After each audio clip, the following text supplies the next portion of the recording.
कि महेश शेट्टी साहब, हमारी खबरें बड़ी मजबूत होती हैं। अभी तक तो हमने खबर चलाई है। आपको पता होगा कि हमारी खबरें चलने के बाद कुछ लोग भी लग जाते हैं पीछे।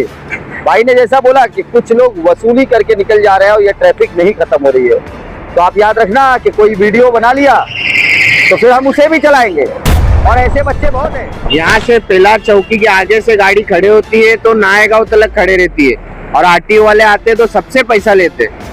कम से कम रोज की उगरानी उन लोग की 1-2 लाख रुपए की उगरानी होगी। खुला आरोप लगा रहे हैं आप। खुला, क्योंकि अगर आरटीओ पैसा महेश शेट्टी ने जब इन पर फाइन मारना शुरू किया तो फारूक भाई भी खुश हो गए और जनता भी खुश हो गई और मोगेम्बो भी खुश हो गया, लेकिन अभी बीच में बंद हो गया।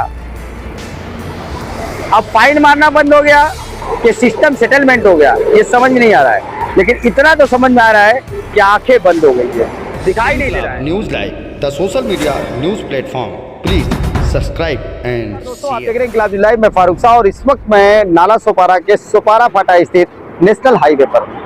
नेशनल हाईवे की इसी जगह की कई खबरें हमने लगाई हैं और 3 खबर थी जिसमें 3 लोगों की मौत हो गई, और 3 खबर ऐसी थी जिसमें के हादसे से लोगों को बचाया जा सके, इसके लिए हमने खबरें चलाई थी।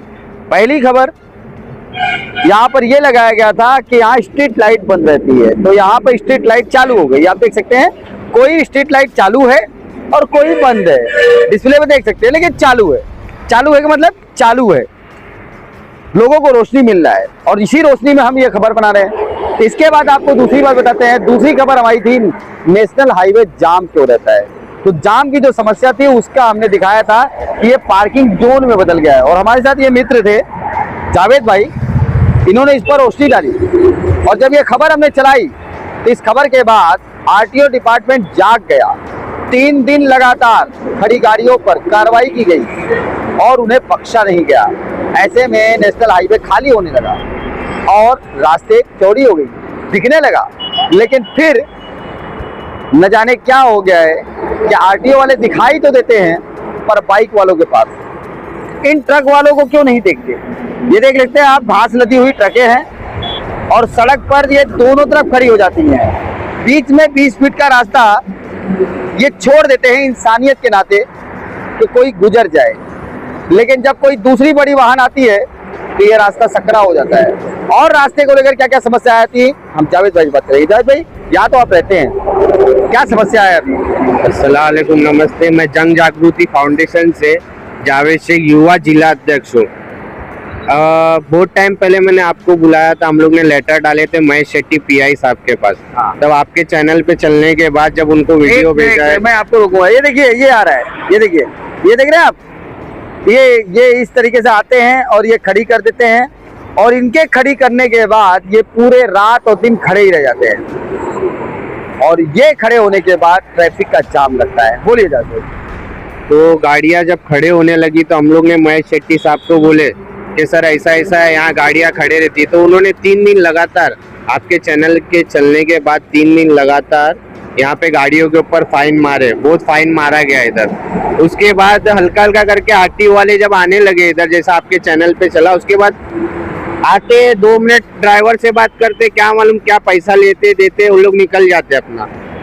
यहाँ से पिलार चौकी के आगे से गाड़ी खड़े होती है तो नायगांव तक खड़े रहती है, और आरटीओ वाले आते तो सबसे पैसा लेते। कम से कम रोज की उगरानी उन लोग की 1-2 लाख रुपए की उगरानी होगी। खुला आरोप लगा रहे हैं आप। खुला, क्योंकि अगर आरटीओ पैसा नहीं लेती तो ये गाड़ी कैसा खड़े रहती। अगर आप कार्रवाई करते तो डर के मारे कोई गाड़ी खड़े करता फारूक भाई? कॉमन सेंस की बात है। अगर समझो लगातार रोज आदमी को 2-5 हजार का फाइन पड़ता तो डर के मारे कोई गाड़ी खड़ी करता क्या? गाड़ी वाले के पास इतना पैसा है, रोज 10-10 हजार का, 5-5 हजार का फाइन पड़ने के बाद वो अपनी गाड़ी खड़ी कर रहा है, कुछ तो झोल झपाट होगा ना फारूक भाई। आप तो दुनिया देखते हो, आप तो बहुत बड़े न्यूज वाले हो। वो अधिकारी का क्या नाम बताया? महेश शेट्टी। महेश शेट्टी ने जब इन पर फाइन मारना शुरू किया तो फारूक भाई भी खुश हो गए और जनता भी खुश हो गई और मोगेम्बो भी खुश हो गया, लेकिन अभी बीच में बंद हो गया। अब फाइन मारना बंद हो गया कि सिस्टम सेटलमेंट हो गया, ये समझ में नहीं आ रहा है। लेकिन इतना तो समझ में आ रहा है कि आंखें बंद हो गई है, दिखाई नहीं दे रहा है। और यहाँ पर एक चीज तस्वीर और दिखाएंगे, वो देख सकते हैं आप। उधर के भी लोग कुछ अजूबे वाले काम करते हैं। अजूबा ये है कि ये बिजली का खंभा है, इसके पीछे जो पूरा एरिया है परिसर, उन परिसर में वेल्डिंग का काम होता है। वेल्डिंग का काम समझ लीजिए, वेल्डिंग, रिपेयरिंग। और हमारे पीछे जो ये गाड़ी आई है इसमें घास लदी हुई है। बड़ा चोली दामन का रिश्ता इन्होंने बना के रखा है। और ये जो वेल्डिंग का काम होता है यहाँ तक चले जाता है, रोड तक, वहां से ये रोड तक आ जाता है। अभी कुछ गाड़ियां मैं दिखा दूंगा, व्हाइट रंग की कार खड़ी है, वो रिपेयरिंग के लिए एकदम रोड टच पे है। वहीं एम्बुलेंस का काम देखिए, रिपेयरिंग का हो रहा है, रोड टच है। यहाँ कोई गाड़ी टर्निंग लेती है तो वो ट्रैफिक का शिकार हो ही जाती है। और दिन के समय तो इतनी गाड़ी आ जाती हैं कि आधे रोड पर भी बनने लगती हैं। ऐसे में जो जाम का शिकार होते हैं लोग, तो जो जल्दी में होते हैं ना, वो बच बचा के निकल लेते हैं। उनको क्या होता है कि कौन बोले, इसको कौन समझाए, इसको कौन लड़े इससे। और लड़े तो क्यों लड़े, कुछ लोगों को पता है कि हफ्ता जाता है भाई, इससे लड़के जीत नहीं पाएंगे। और अभी भाई ने आरोप लगाया कि हफ्ताखोरी अगर नहीं होता तो ये काम नहीं होता। सर अगर कोई मुस्लिम अगर गुनाह करता है तो उसको कानून सजा देती है, तो उसके बाद वो दूसरी बार वो गलत हरकत करता नहीं है डर के मारे। तो अगर रोज रोज फाइन पड़ेगा तो कोई अपनी गाड़ी, अगर आपको ही रोज एक जगह पे फाइन पड़ रहा है तो आप अपनी गाड़ी खड़े करोगे? नहीं करेंगे। कि रोज रोज आपका नुकसान हो रहा है, अगर नहीं हो रहा है तो गाड़ी खड़े करोगे कि मालूम है मेरे को महीने का इतना देना है, फिर मेरी गाड़ी को कोई फाइन नहीं मार सकता। तो आरटीओ वाले सुपारा फाटा पे दिन रात गरीब लड़के लोग जो बाइक वाले, कार वाले, उन लोग को पकड़ते। चलो उन लोग के पास लाइसेंस नहीं है, मानता हूँ गलत है तो पकड़ते, हमारे पास भी नहीं रहेगा, पकड़ेंगे, कानूनी कार्रवाई करेंगे, हम उसके लिए तैयार है। लेकिन आरटीओ वालों को और आरटीओ के जो मेन पीआई है महेश शेट्टी साहब, उनको यहाँ से लेके नायगांव तक ये अवैध पार्किंग नहीं दिख रही है। कॉमन सेंस की बात है। आप तो मेरे से ज्यादा बड़े हो, दुनिया आपने सबसे ज्यादा देखे हो, मैं आपके सामने बच्चा हूँ। आप खुद दिल से बताओ, एक पत्रकार के हिसाब से आप खुद दिल से बताओ कि यार क्या ये सही है? दिल से क्या बोलूं दोस्त, दिल से क्या बोलूं, बस इतना ही बोलूंगा। महेश शेट्टी साहब, हमारी खबरों का बहुत बड़ा बड़ा असर होता है। ये पीछे चीख रहा है, चिल्ला रहा है, वो देख रहे हैं गाड़ी, मैं दिखा दूं, वो चीख रहा है, चिल्ला रहा है, ये गाड़ी ऐसा लगा दी है। आगे लाना है क्या आपको? लाओ ना, लाओ लाओ लाओ, आप लाओ। मैं बताना चाहूंगा कि कैमरे पे ये रनिंग है, ये ऐसे लाके लगाते हैं, फिर पीछे गाड़ियां जाम लगती है और बहुत ढेर सारी गाड़ियां जाम लग जाती हैं। और अब आपको बता दूं कि महेश शेट्टी साहब, हमारी खबरें बड़ी मजबूत होती हैं। अभी तक तो हमने खबर चलाई है, आपको पता होगा कि हमारी खबरें चलने के बाद कुछ लोग भी लग जाते हैं पीछे। भाई ने जैसा बोला कि कुछ लोग वसूली करके निकल जा रहे हैं और ये ट्रैफिक नहीं खत्म हो रही है।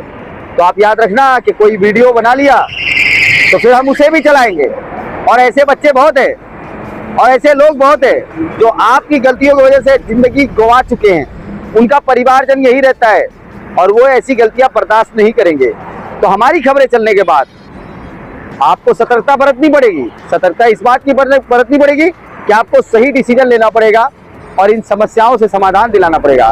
और अगर जैसा इन्होंने कहा, अगर वो बातें सत्य निकलती है तो कैमरा रेडी है, जवाब आपको देना पड़ेगा। आप देख रहे हैं इंकलाब न्यूज़ लाइव, मैं फारूक शाह। अगली खबर प्राप्त करने के लिए चैनल को सब्सक्राइब करें, लाइक करें और शेयर करें और सपोर्ट करें निःशुल्क पत्रकारिता का। जय हिंद, जय महाराष्ट्र।